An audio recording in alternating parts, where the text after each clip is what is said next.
ಎಲ್ಲರಿಗೂ ಜಕರ್ ಅಕಾಡೆಮಿಗೆ ಸ್ವಾಗತವನ್ನು ಕೋರ್ತಾ ನಿಮಗೆ ಈಗಾಗಲೇ ಆಲ್ರೆಡಿ 3 ಅಂಕದ ಎಲ್ಲ ಪ್ರಶ್ನೆಗಳನ್ನು ಹೇಳಿದ್ವಿ. ಇವಾಗ ಆನ್ಯುವಲ್ ಎಕ್ಸಾಮ್ಗೆ ಬರುವಂಥ 2 ಮಾರ್ಕ್ಸ್ ಕ್ವಶನ್ ಇಂಪಾರ್ಟೆಂಟ್ ಯಾವೆಲ್ಲ ಇರ್ತವೆ ಅನ್ನುವಂಥದ್ದನ್ನ ಈ ಒಂದು ಸಂಪೂರ್ಣ ವಿಡಿಯೋದಲ್ಲಿ ತಿಳಿದುಕೊಳ್ಳೋಣ. ಇದೆಲ್ಲ ಪ್ರಶ್ನೆಗಳನ್ನು ಮಾಡಿದರೆ most important 2 marks questions for annual ಎಕ್ಸಾಮ್ಗೆ ಹೇಳ್ತಾ ಇದ್ದೀನಿ ನಾನು. ಯಾವುದಕ್ಕೆ? ಆನ್ಯುವಲ್ ಎಕ್ಸಾಮ್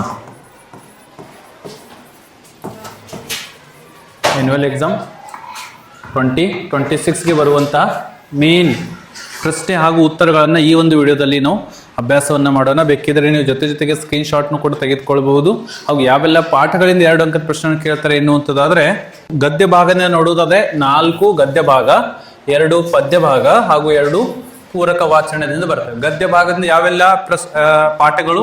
ಕಾಶ್ಮೀರಿ ಸೇಬ್ನಿಂದ ಬರ್ತದೆ, ಮೇರಾ ಬಚ್ಪನ್, ಈಮಾನ್ದಾರೋಂ ಕೆ ಸಮ್ಮೇಳನ್ ಮೇ ಹಾಗೂ ಬಾಲ್ ಶಕ್ತಿ ಎನ್ನುವಂಥ ಗದ್ಯ ಪಾಠ. ಪದ್ಯ ಪಾಠ ನೋಡೋದಾದ್ರೆ ಅಭಿನವ್ ಮನುಷ್ಯ ಹಾಗೂ ಸೂರ್ಶಾಮ್ದಿಂದ ಬರ್ತವೆ. ಜೊತೆಗೆ ಪೂರಕ ವಾಚನದಿಂದ ಶನಿ ಸಬ್ಸೆ ಸುಂದರ ಗ್ರಹ, ಸತ್ಯ ಮಹಿಮಾ ಹಾಗೂ ನಾಗರಿಕ ಕರ್ತವ್ಯ.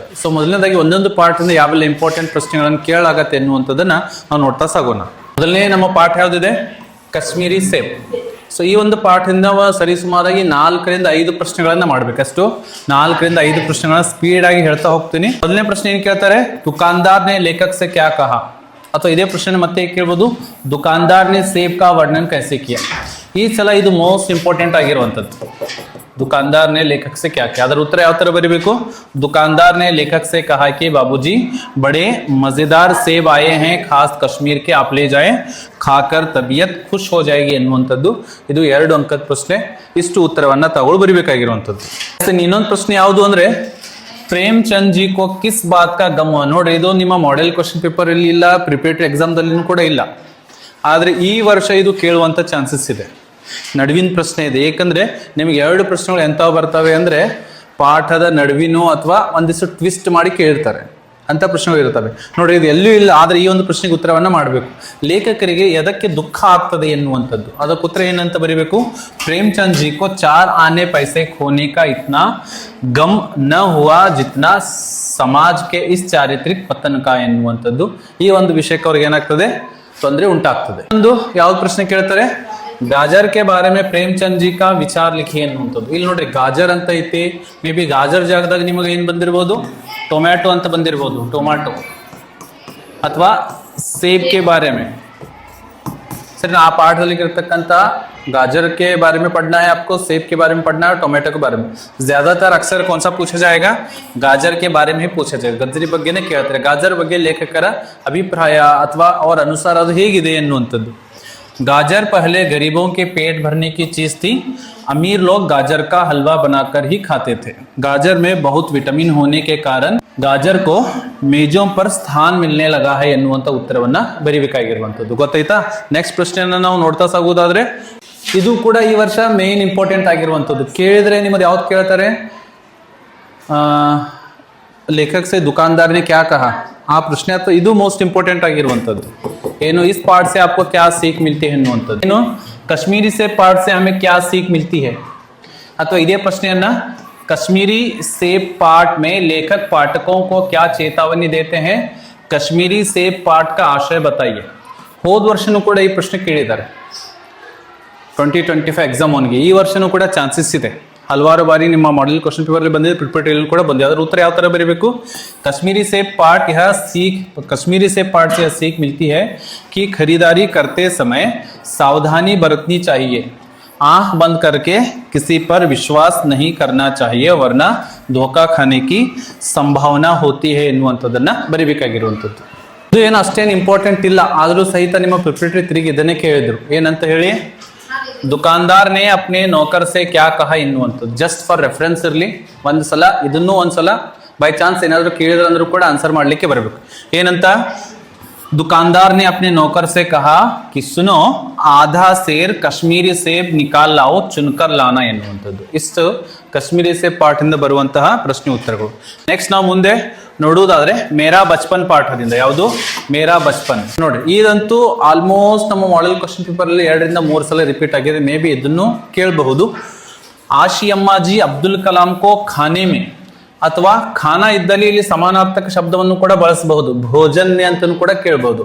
ಭೋಜನ್ನೆ क्या क्या देती थी, ನಿಮ್ಗೆಲ್ಲರೂ ಗೊತ್ತಿದೆ क्या क्या देती थी.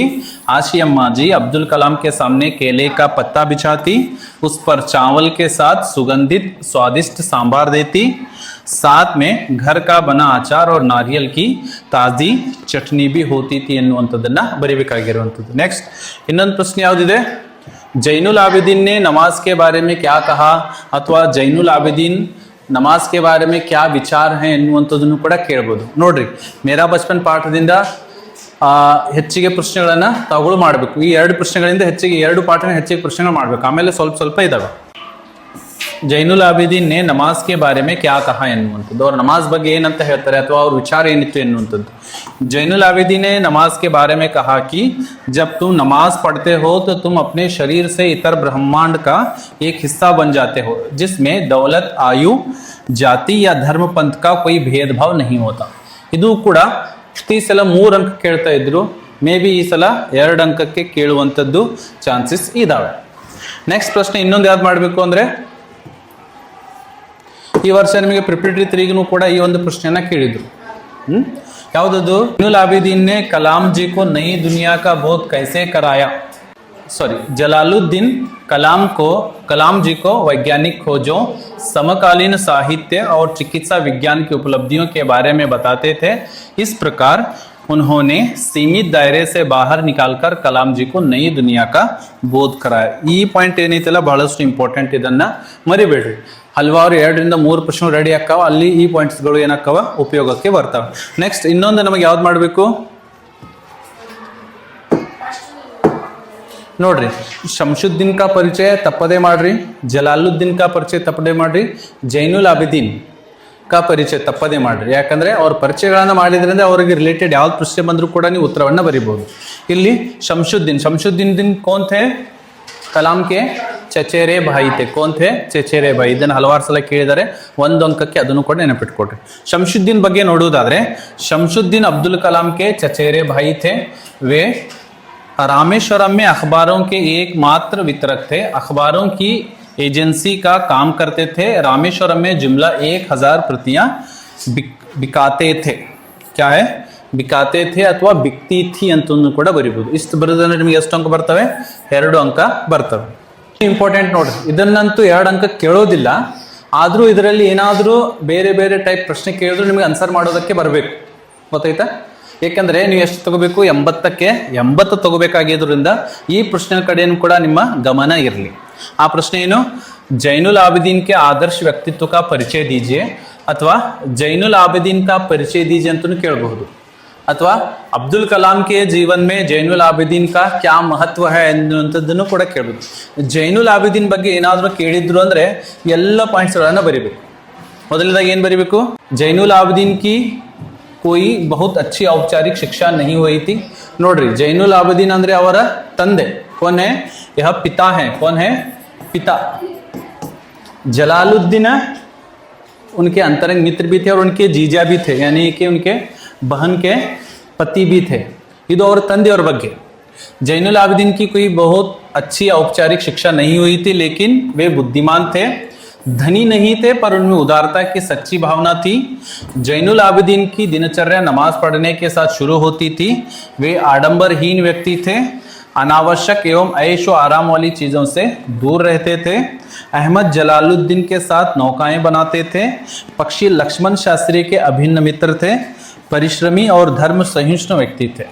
ನೋಡ್ರಿ, ನಿಮಗೆ ಪಾಯಿಂಟ್ಸ್ ಹೆಚ್ಚಿಗೆ ಕಾಣ್ತಾ ಇರಬಹುದು, ಆದರೆ ಯಾವ ಟೈಪ್ ಪ್ರಶ್ನೆ ಬಂದರೂ ಸಹಿತ ನಿಮಗೆ ಆನ್ಸರ್ ಮಾಡೋದಕ್ಕೆ ಬರಬೇಕು. ಇದು ಜೈನುಲ್ ಆಬಿದೀನ್ ಅವರ ತಂದೆಯವರ ಪರಿಚಯ.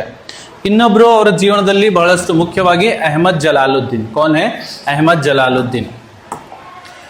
अहमद जलालुद्दीन का परिचय ಅಥವಾ अहमद जलालुद्दीन और कलाम के मित्रता के बारे में बताइए अंदर ಕೂಡ ಇದನ್ನು ಬರೀಬೇಕು. ಅಥವಾ अब्दुल कलाम के जीवन में अहमद जलालुद्दीन का पात्र कैसा था ಎನ್ನುವಂಥ ಪ್ರಶ್ನೆ ಕೂಡ ಕೇಳಬಹುದು. ಅಹಮದ್ ಜಲಾಲುದ್ದೀನ್ ಬಗ್ಗೆ ಏನಾದರೂ ಪ್ರಶ್ನೆ ಕೇಳಿದ್ರು ಅಂದ್ರೆ ಇಷ್ಟೆಲ್ಲ ಪಾಯಿಂಟ್ಸ್ಗಳನ್ನು ಬರೀಬೇಕು. ಮೊದಲಿಗೆ ಏನು ಬರೀಬೇಕು, अहमद जलालुद्दीन स्थानीय ठेकेदार थे, शिक्षित व्यक्ति थे, अंग्रेजी पढ़ना लिखना जानते थे. ಈಸಿಯಾಗಿ सरलವಾಗಿ ಬರೀರಿ. उम्र में काफ़ी फ़र्क होने के बावजूद जलालुद्दीन कलाम के अंतरंग मित्र बन गए थे। क्या बन गए थे? अंतरंग मित्र बन गए थे। कलाम को प्यार से आजाद कहकर पुकारते थे। रोज समुद्र के रेतीले तट पर चलते चलते आध्यात्मिक विषयों पर बातें करते। कलाम जी को एक सीमित दायरे से बाहर निकालकर नई दुनिया का बोध कराया। इಷ್ಟು ಪಾಯಿಂಟ್ಗಳನ್ನು ಬರಿಬೇಕಾಗಿರುವಂಥದ್ದು ಗೊತ್ತಾಯ್ತಾ? ಮೇರಾ ಬಚಪನ್ದಿಂದ ಹಾಗೂ ಕಾಶ್ಮೀರಿ ಸೇಬ್ನಿಂದ ಒಂದಿಷ್ಟು ಪ್ರಶ್ನೆಗಳ ಸಂಖ್ಯೆ ಹೆಚ್ಚಿಗೆ ಆಗ್ತದೆ, ಆಮೇಲೆ ಎಲ್ಲನೂ ಕೂಡ ಏನಾಗ್ತದೆ, ಕಡಿಮೆ ಆಗ್ತದೆ. ನೆಕ್ಸ್ಟ್ ಬರುವಂಥ ಪಾಠದಲ್ಲಿ ಕೇವಲ 3 ಪ್ರಶ್ನೆಗಳು 2 ಪ್ರಶ್ನೆಗಳು ಅಷ್ಟೇ ಅದಾವೆ. ನೆಕ್ಸ್ಟ್ ಪಾಠವನ್ನು ನಾವು ನೋಡೋದಾದ್ರೆ ईमानदारों के सम्मेलन में क्या है? ईमानदारों के सम्मेलन में ಯಾವೆಲ್ಲ ಪ್ರಶ್ನೆ? ಇದು ಮೋಸ್ಟ್ ಇಂಪಾರ್ಟೆಂಟ್ ಈ ಪಾಠದಲ್ಲಿ. ಲೇಖಕ್ ಪರಸಾಯಿ ಜಿ ನೆ ಮಂತ್ರಿ ಜಿ ಕೋ ಕ್ಯಾ ಸಮझाया ಅಥವಾ ಕೈಸೆ ಸಮझाया ಎನ್ನುವಂಥದ್ದು ಕೂಡ ಕೇಳಬಹುದು. ಈ ಪ್ರಶ್ನೆ ಬಹಳಷ್ಟು ಕಾರ್ತಿಕ್ ಇಂಪಾರ್ಟೆಂಟ್ ಆಗಿರುವಂಥದ್ದು. ಅದರ ಉತ್ತರ ಯಾವ ಥರ ಬರೀಬೇಕು? लेखक परसाई जी ने मंत्री जी को समझाया कि ऐसा हरगिज मत करिए। ईमानदारों के सम्मेलन में पुलिस ईमानदारों की तलाशी ले, यह बड़ी अशोभनीय बात होगी। फिर इतने बड़े सम्मेलन में थोड़ी गड़बड़ी होती ही है ಅಥವಾ ಹೋಗಿ ಹಿ ಎನ್ನುವಂಥದ್ದು. ಸರಿನಾ? ಇದು ಮೋಸ್ಟ್ ಇಂಪಾರ್ಟೆಂಟ್ ಆಗಿರುವಂಥ ಪ್ರಶ್ನೆ. ಹಲವಾರು ಬಾರಿ ನಿಮ್ಮ ಮಾಡೆಲ್ ಪ್ರಶ್ನೆ ಪತ್ರಿಕೆಯಲ್ಲಿದೆ, ಪ್ರಿಪರೇಟರಿಯಲ್ಲಿನೂ ಕೂಡ ಇದೆ. ಇದನ್ನು ಮಾಡ್ರಿ. ಜೊತೆಗೆ ಇದೊಂದು, ಈ 2 ಪ್ರಶ್ನೆಗಳಂತೂ ಮೋಸ್ಟ್ ಇಂಪಾರ್ಟೆಂಟ್. ಈ ಪ್ರಶ್ನೆಗಳನ್ನು ಬಿಡೋದಕ್ಕೆ ಹೋಗಬೇಡಿ. ಹಿಂದಿನ ಒಂದು ಪ್ರಶ್ನೆ ಹಾಗೂ ಇದೊಂದು ಪ್ರಶ್ನೆ. ಚಪ್ಪಲೋं की चोरी होने पर ईमानदार डेलीगेट ने क्या सुझाव दिया ಎನ್ನುವಂಥದ್ದು. ಇದನ್ನು ಕೂಡ ಮೋಸ್ಟ್ ಇಂಪಾರ್ಟೆಂಟ್ ಆಗಿರುವಂಥದ್ದು. ಇದನ್ನು ಕೂಡ ತಪ್ಪದೇ ಮಾಡಿ. ಉತ್ತರ ಯಾವ ಥರ ಬರೀಬೇಕು? उन्होंने सुझाव दिया कि चप्पलें एक जगह नहीं उतारनी चाहिए, एक चप्पल यहाँ उतारे तो दूसरी 10 फूट ಅಂತ ಬರೀರಿ ಅಥವಾ ಫೀಟ್ ಅಂತ ಬರೀರಿ, ಎರಡು ಸರಿ.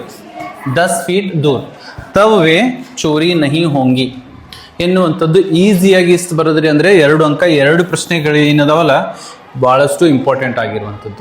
ಇನ್ನೊಂದು ಪ್ರಶ್ನೆ, ಲೇಖಕ್ ಪರಸಾಯಿ ಜಿ ನೆ ಕಮರಾ छोड़कर जाने का निर्णय क्यों लिया ಎನ್ನುವಂಥ ಪ್ರಶ್ನೆ. ಏಕೆ ಅವರು ತನ್ನ ಕೋಣೆಯನ್ನು ಬಿಟ್ಟು ಹೋಗುವಂಥ ನಿರ್ಣಯವನ್ನು ಮಾಡ್ತಾರೆ?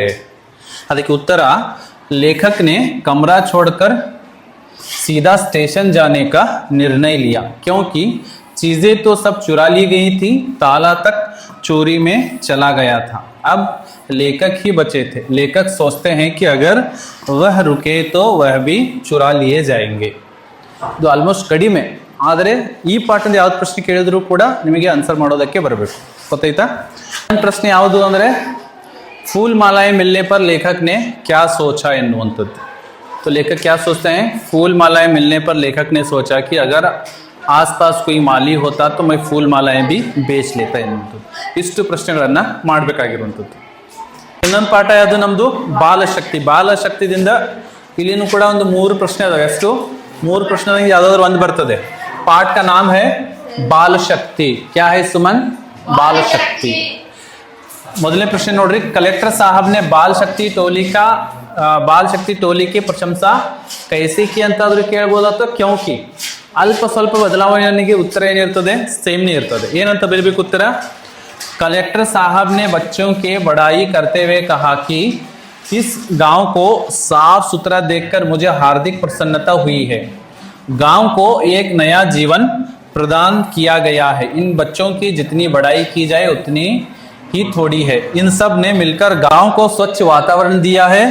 बाल शक्ति के कारण आपका गांव एक आदर्श गांव बन गया ಎನ್ನುವಂಥದ್ದು. ಇನ್ನೊಂದು ಪ್ರಶ್ನೆ, ಕ್ಯೋಂಕಿ ಪ್ರಶಂಸೆ ಏಕೆ ಮಾಡ್ತಾರೆ ಎನ್ನುವಂಥದ್ದು ಇಲ್ಲಿ ನಾನು ಒಂದು ಬೇರೆ ಕಲರ್ ಅಲ್ಲಿ ಕೊಟ್ಟಿದ್ದೀನಿ ನೋಡ್ರಿ.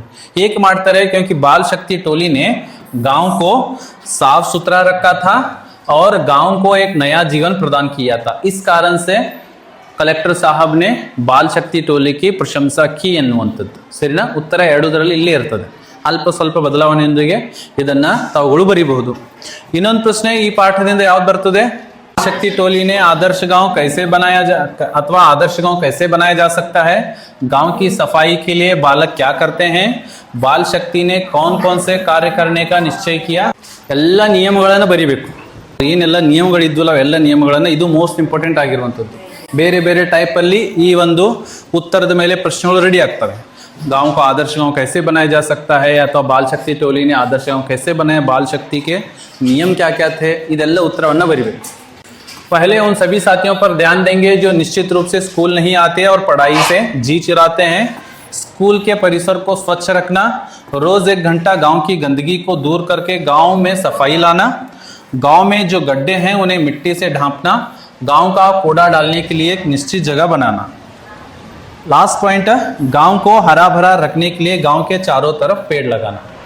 ಇನ್ನೊಂದು ಕೊನೆಯ ಪ್ರಶ್ನೆ ಇಲ್ಲಿ ಏನು ಬರ್ತದೆ, 5000 ರೂಪಾಯಿ मिलने पर मोहन क्या सोचता है। ಮೇಲಿನ 2 ಪ್ರಶ್ನೆಗಳಂತೂ ಮೋಸ್ಟ್ ಇಂಪಾರ್ಟೆಂಟ್, ಇದನ್ನು ಕೂಡ ಜೊತೆಗೆ ಮಾಡ್ರಿ। 5000 ರೂಪಾಯಿ मिलने पर मोहन क्या सोचता है, 5000 ಸಿಕ್ಕ ನಂತರ ಅವನು ಏನಂತ ವಿಚಾರ ಮಾಡ್ತಾನೆ ಮೋಹನ ಎನ್ನುವಂಥದ್ದು। 5000 रुपये मिलने पर मोहन सोचता है कि ये रुपये प्रधान अध्यापक जी को देगा ताकि स्कूल के पुस्तकालय में गरीब बच्चों के लिए पुस्तकों का प्रबंध कर सकें। ಸರಿನಾ? ಎಷ್ಟು ಈ 3 ಪ್ರಶ್ನೆಗಳು ಬಾಲಶಕ್ತಿಯಿಂದ ತಾವುಗಳು ಮಾಡಲೇಬೇಕಾಗಿರುವಂಥದ್ದು। 3ರಲ್ಲಿ ಯಾವುದಾದ್ರೂ ಒಂದು ನಿಮ್ಮ ವಾರ್ಷಿಕ ಪರೀಕ್ಷೆಗೆ ಫಿಕ್ಸ್ ಆಗಿ ಬಂದೇ ಬರುತ್ತೆ। ಪದ್ಯ ಭಾಗದಿಂದ 2 ಪದ್ಯ ಭಾಗ ಇದಾವೆ, ಒಂದು ಅಭಿನವ ಮನುಷ್ಯ, ಇನ್ನೊಂದು ಸೂರ್ಶಂ। ಎಲ್ಲದರಿಂದ 2 ಪ್ರಶ್ನೆಗಳನ್ನು ಮಾಡಬೇಕು। ಅಭಿನವ ಮನುಷ್ಯನಿಂದ ನಮಗೆ ಗೊತ್ತಿದೆ, ಕವಿ ದಿನಕರ್ ಜಿ के अनुसार मानव का सही परिचय क्या है, इदाद्रू ಕೇಳಬಹುದು। ಅಥವಾ कविता में मानव के सही परिचय को कैसे दर्शाया गया है, मानव का सही परिचय ಅಂದಾಗ ಇದನ್ನೇ ಬರೀಬೇಕು। ಗೊತ್ತಾಯ್ತಾ? ಆಲ್ಮೋಸ್ಟ್ ಸಲ ಇದನ್ನೇ ಪ್ರಶ್ನೆಯನ್ನು ಕೇಳಿದ್ದಾರೆ। जो मानव दूसरे मानव से प्रेम का रिश्ता जोड़कर आपस की दूरी को मिटाता है, जो मनुष्य बुद्धि को चैतन्य हृदय से जीतता है, आपसी भाईचारा, पारस्परिक प्रेम, सह मनुष्य के साथ स्नेह से रहना ही मानव का सही परिचय। ಈಸಿಯಾಗಿ ಸರಳ ವಾಕ್ಯಗಳಲ್ಲಿ ಇದನ್ನ ಬರಿಬೇಕು। ಇದೊಂದು ಪ್ರಶ್ನೆ। ಇನ್ನೊಂದು ಪ್ರಶ್ನೆ ಯಾವುದು ಅಂದ್ರೆ आधुनिक मानव की भौतिक साधना का वर्णन कीजिए। ನೋಡ್ರಿ ಪ್ರಶ್ನೆ ಸ್ವರೂಪ ಭಾಳ ಬರ್ತಾವ ಇಲ್ಲಿ। ಜೊತೆಗೆ आधुनिक मानव ने प्रकृति के किन किन तत्वों पर विजय पाई है, अथवा प्रकृति पर सर्वत्र है विजय पुरुष आसीन, इस पंक्ति का आशय स्पष्ट कीजिए ಅಥವಾ समझाइए ಅನ್ನುವಂಥದ್ದು। ನೋಡ್ರಿ ಬೇರೆ ಬೇರೆ ಪ್ರಶ್ನೆಗಳು ಬರಬಹುದು, ಆದರೆ ಉತ್ತರ ಎಲ್ಲದಕ್ಕೂ ಒಂದೇ ಇರುತ್ತೆ, ಅದೇನು ಈ ಟೈಪ್ ಬರೀಬೇಕು। आज मनुष्य ने प्रकृति के हर तत्व पर विजय प्राप्त कर ली है, मनुष्य के करों में वारी, विद्युत और भाप बंधा हुआ है, मनुष्य के हुक्म पर पवन का ताप चढ़ता उतरता है, मनुष्य गिरी सिंधु को एक समान लांघ सकता है, मनुष्य का यान गगन में जा रहा है, व्योम से पाताल तक मनुष्य को सब कुछ ज्ञेय है अथवा मनुष्य सब कुछ जानता है। ಇಷ್ಟು ಪಾಯಿಂಟ್ಗಳನ್ನ ಬರೀಬೇಕು। ಈ 2 ಪ್ರಶ್ನೆ ಬಹಳಷ್ಟು ಇಂಪಾರ್ಟೆಂಟ್। ಈ 2ರಲ್ಲಿ ಒಂದು ಬರ್ತದೆ ನೋಡ್ರಿ, ಫಿಕ್ಸ್ ಆಗಿ 2ರಲ್ಲಿ ಒಂದು ಪ್ರಶ್ನೆ 2 ಅಂಕಕ್ಕೆ ಬಂದೇ ಬರುತ್ತೆ। ಒಂದು ನಮ್ಮ ಪದ್ಯಪಾಠ ಯಾವುದು, ಸೂರ್ಶ್ಯಾಮ್। ಯಾವುದು? ಸೂರ್ಶ್ಯಾಮ್। ಸೂರ್ಶ್ಯಾಮದಿಂದ ಈ ಒಂದು ಪ್ರಶ್ನೆ ಬಹಳಷ್ಟು ಇಂಪಾರ್ಟೆಂಟ್ ಆಗಿರುವಂಥದ್ದು। बलराम के प्रति बालकृष्ण की शिकायतें क्या थी, अथवा बालकृष्ण क्या क्या शिकायतें करता है, कृष्ण बलराम के साथ खेलने क्यों नहीं जाना चाहता, ಇದು ಪ್ರಶ್ನೆ ಬರ್ತದೆ। ಅಥವಾ ಇನ್ನೊಂದು ಪ್ರಶ್ನೆ, बलराम कृष्ण के माता पिता के बारे में क्या कहता है, ಆ ಪ್ರಶ್ನೆ ಕೂಡ ಬರ್ತದೆ। ಅಥವಾ ಕೃಷ್ಣ ಮಾತಾ ಯಶೋದಾ के प्रति क्यों नाराज है। ಎಲ್ಲ ಪ್ರಶ್ನೆಗಳಿಗೆ ಇಷ್ಟು ಪಾಯಿಂಟ್ಸ್ಗಳನ್ನು ಮಾಡಿದರೆ ಇದರಲ್ಲಿ ನಿಮಗೆ ಉತ್ತರ ಏನಾಗುತ್ತೆ, ಸಿಕ್ಬಿಡುತ್ತೆ। ಆ ಪಾಯಿಂಟ್ಸ್ಗಳು ಏನೇನು ಮಾಡಬೇಕು, बलराम के प्रति बालकृष्ण की शिकायतें थी कि मुझे भाई बहुत चिढ़ाता है और कहता है कि यशोदा माँ ने तुम्हें जन्म नहीं दिया है बल्कि उसे मोल लिया गया है। वह कहता है कि तुम्हारे माता पिता कौन है, वह यह भी कहता है कि नंद यशोदा तो गोरे हैं लेकिन तुम्हारा शरीर क्यों काला है। बलराम की ऐसी हंसी मजाक से ग्वाल मित्र चुटकी देकर हंसते हैं, उन्हें बलराम ने ही ऐसा करना सिखाया। ಇಷ್ಟೆಲ್ಲ ಏನು ಮಾಡ್ತಾನೆ, ಅವನು ದೂರುಗಳನ್ನು ಕೊಡ್ತಾನೆ। ಅಥವಾ ಇನ್ನೊಂದು ಪ್ರಶ್ನೆ ಇಲ್ಲಿ ಬರ್ತದೆ ನೋಡ್ರಿ, ಯಾವುದು, बलराम कृष्ण के माता पिता के बारे में क्या कहता है अंदर इल्ली ಇದೆ ನೋಡ್ರಿ। बलराम कहता है कि यशोदा माँ ने तुम्हें जन्म नहीं दिया बल्कि मोल लिया गया है, और नंद और यशोदा तो गोरे हैं, तुम्हारा शरीर क्यों काला है। ಇದು ಕೂಡ ಇಂಪಾರ್ಟೆಂಟ್ ಆಗಿರುವಂಥದ್ದು। ಏನು, यशोदा कृष्ण के क्रोध को कैसे शांत करती है, अथवा यशोदा कृष्ण को कैसे मनाती है ಎನ್ನುವಂಥದ್ದು।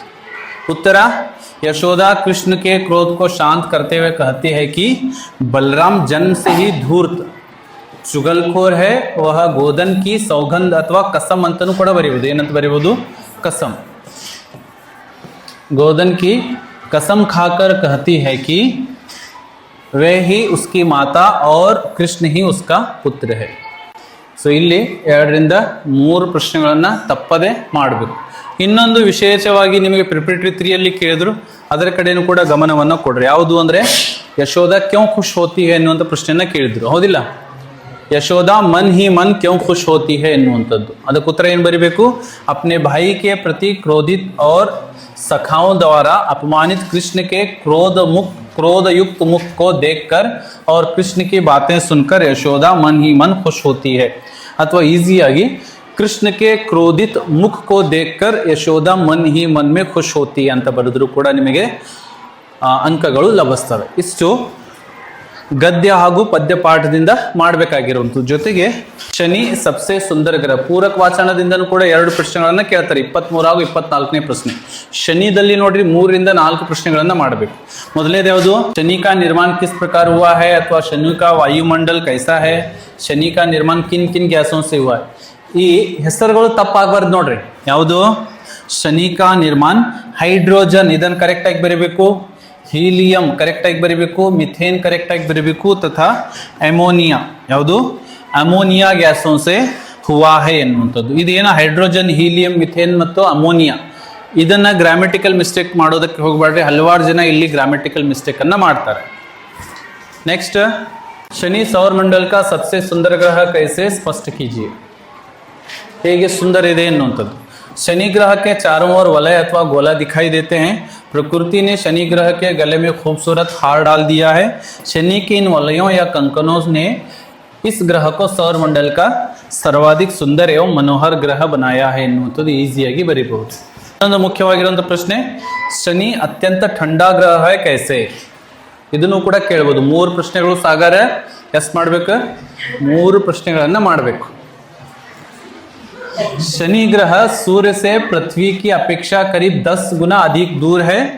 सूर्य का ताप शनि ग्रह पर बहुत कम पहुंचता है. शनि के वायुमंडल का तापमान 0 से नीचे 150 ಆಗಬೇಕಾ, ಇದು 150 सेंटीग्रेड के आसपास रहता है. 150 सेंटीग्रेड के आसपास रहता है ಅನ್ನುವಂಥದ್ದನ್ನ ಬರೀಬೇಕು. ಈ 3 ಪ್ರಶ್ನೆಗಳನ್ನು ತಪ್ಪದೇ ಮಾಡ್ರಿ. ಇದರಲ್ಲಿ ಯಾವುದಾದ್ರು ಒಂದು ಪ್ರಶ್ನೆ ನಿಮಗೆ ಇದ್ದೇ ಇರ್ತದೆ. ಇದು ಪ್ರಶ್ನೆ ಸಂಖ್ಯೆ 23ರಲ್ಲಿ ಬರ್ತದೆ. ಎಷ್ಟರಲ್ಲಿ? 23ರಲ್ಲಿ 2 ಪ್ರಶ್ನೆ, 6 ಪ್ರಶ್ನೆ ಇರ್ತದೆ. 2 ಪ್ರಶ್ನೆ ಎಲ್ಲಿಂದ ಇರ್ತಾವ? ಶನಿ ಸಬ್ಸೆ ಸುಂದರ ಗ್ರಹದಿಂದನೇ ಇರ್ತಾವ. ಅದರಲ್ಲಿ ಯಾವ್ದಾದ್ರು ಒಂದು, ಈ 3 ಪ್ರಶ್ನೆ ಮಾಡಿದ್ರೆ ಯಾವ್ದಾದ್ರು ಒಂದು ಫಿಕ್ಸ್ ಆಗಿ ನೀವು ಉತ್ತರವನ್ನ ಬರೀಬಹುದು. ಸತ್ಯ ಕಿ ಮಹಿಮಾದಲ್ಲಿ 2 ಪ್ರಶ್ನೆಗಳು ಮೋಸ್ಟ್ ಇಂಪಾರ್ಟೆಂಟ್.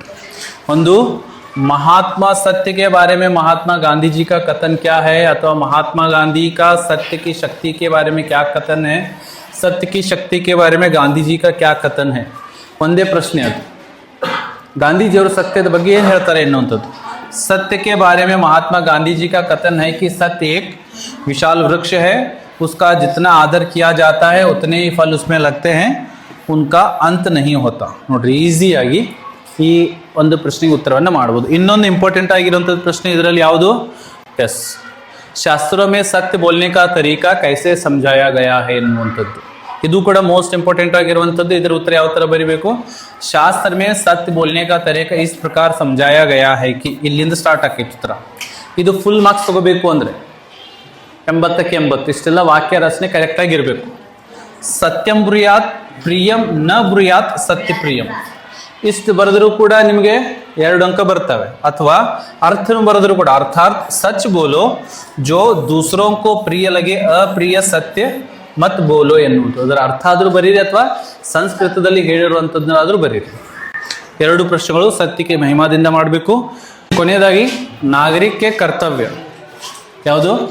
ನಾಗರಿಕ ಕರ್ತವ್ಯ. ಇಲ್ಲಿ 2ರಿಂದ 3 ಪ್ರಶ್ನೆಗಳು ಇಲ್ಲಿನೂ ಸಹಿತ ಮಾಡಬೇಕು.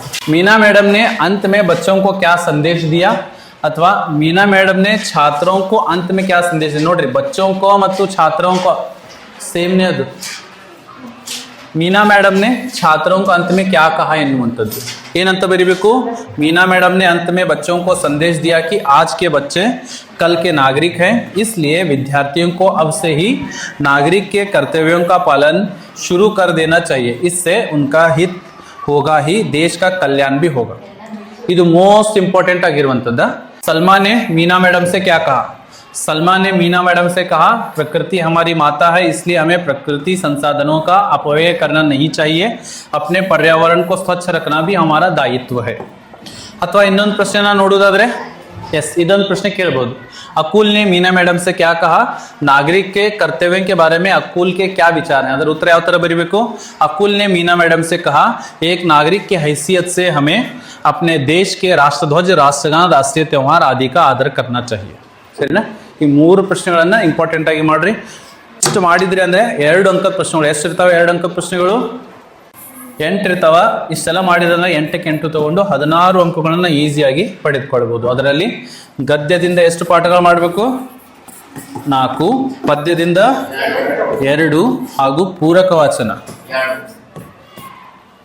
3 ಪಾಠಗಳು ಮಾಡಬೇಕು। ಸರಿನಾ, ಇಲ್ಲಿಂದ 4 ಪ್ರಶ್ನೆ, ಇಲ್ಲಿ 2 ಪ್ರಶ್ನೆ, 6 ಪ್ರಶ್ನೆ ಹಾಗೂ ಪೂರ್ವಕಾಶದಿಂದ 2 ಪ್ರಶ್ನೆಗಳನ್ನು ಕೇಳ್ತಾರೆ। ಎಷ್ಟು, 3 ಪಾಠ ಅದಾವ, 2 ಪ್ರಶ್ನೆಗಳನ್ನು ಕೇಳ್ತಾರೆ, ಒಟ್ಟಿಗಾಗಿ 8 ಅಂಕಗಳು ನಮಗೆ ಬರ್ತವೆ। ಇದರ ಬಗ್ಗೆ ಮತ್ತೆ ಏನಾದರೂ ಡೌಟ್ಸ್ ಇದ್ರೆ ಜೆಕೆಆರ್ ಅಕಾಡೆಮಿ ಕಮೆಂಟ್ ಬಾಕ್ಸ್ ನಿಮಗಾಗಿ ಖಾಲಿ ಇದೆ, ಜೆಕೆಆರ್ ಅಕಾಡೆಮಿಯಲ್ಲಿ ಕಮೆಂಟ್ ಅನ್ನು ಮಾಡಿ। ಹಾಗೂ SSLC ತರಗತಿಗೆ ಸಂಬಂಧಿಸಿದಂತೆ ಹಲವಾರು ವಿಡಿಯೋಸ್ಗಳು ನಮ್ಮ ಚಾನಲ್ ಲಭ್ಯ ಇದಾವೆ। ಇನ್ನೂವರೆಗೂ ಯಾರು ಜೆಕೆಆರ್ ಅಕಾಡೆಮಿ ಸಬ್ಸ್ಕ್ರೈಬ್ ಮಾಡಿಲ್ಲ ಅವ್ರು ಸಬ್ಸ್ಕ್ರೈಬ್ ಅನ್ನ ಮಾಡಿ, ಹಾಗೂ ಹಿಂದಿಯಲ್ಲಿ 80ಕ್ಕೆ 80 ಅಂಕಗಳನ್ನು ತಗೊಳ್ಳಿ ಅಂತ ಹೇಳ್ತಾ ಮತ್ತೆ ನಾವು ಭೇಟಿಯಾಗೋಣ ಮುಂದಿನ ವಿಡಿಯೋದಲ್ಲಿ। ಜೈ ಹಿಂದ್।